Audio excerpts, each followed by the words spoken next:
My name's John Anderson. For the last 5 years I've been Treasurer at Thurgoland Village Welfare and thoroughly enjoyed it. I've got quite a history of involvement with Thurgoland. I used to be the head teacher at Thurgoland Primary School for about 3.5 years a long time ago, and my wife has been head teacher there for the last 20 odd years before she retired. But we wanted to certainly keep in with the community, and we both joined the welfare committee. Thurgoland Village Welfare is an excellent organisation. We own the village hall, the youth centre next door.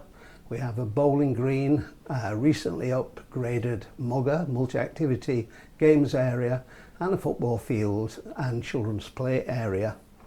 It's run by a team of very active volunteers. No one's paid, we don't have a paid caretaker, but everyone mucks in, and we've embarked on a programme for the last 5 or 6 years of improving our facilities for everyone's benefit, and we've been very grateful to receive support from many organisations, and particularly the Penistone Ward Alliance, which has always been there, and we've been successful every time we've approached them for funds.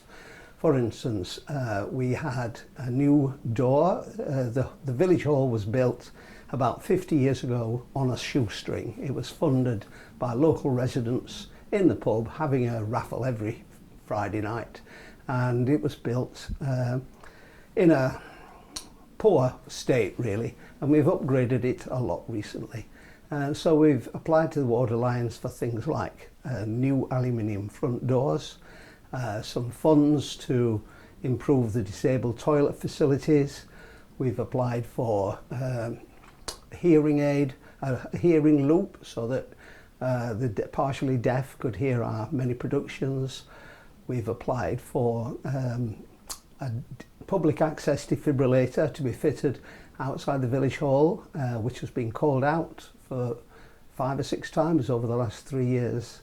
And they've also supplied money for first aid training for all the volunteers.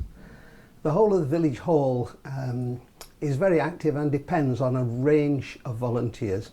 A very notable society is the Luncheon Club, which exists to give a hot meal and social activities to everyone over 65 living alone in and around the village of Thurgoland and Cranemore.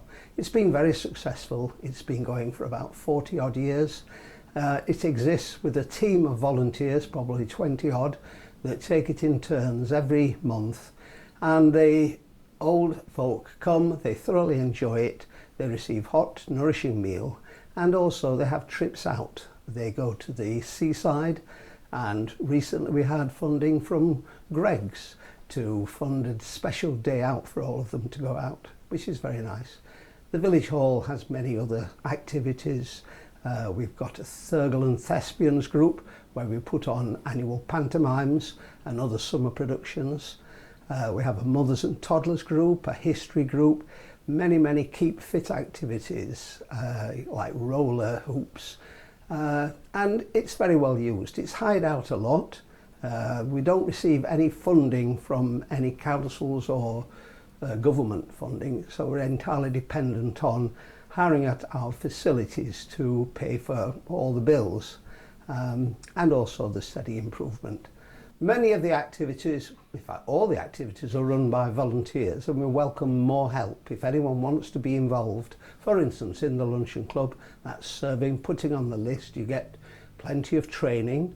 It's not just cooking and serving meals, it's also counselling, talking to the old folk. They can get in touch with myself, John Anderson, on 07572 448 540, or Margaret Denton, who has really been a tower of strength helping run the welfare club for many years. She's well known locally, and otherwise just approach any of the welfare committee. We're always looking for younger ones to join the committee and bring their own ideas and enthusiasms to offer extra activities.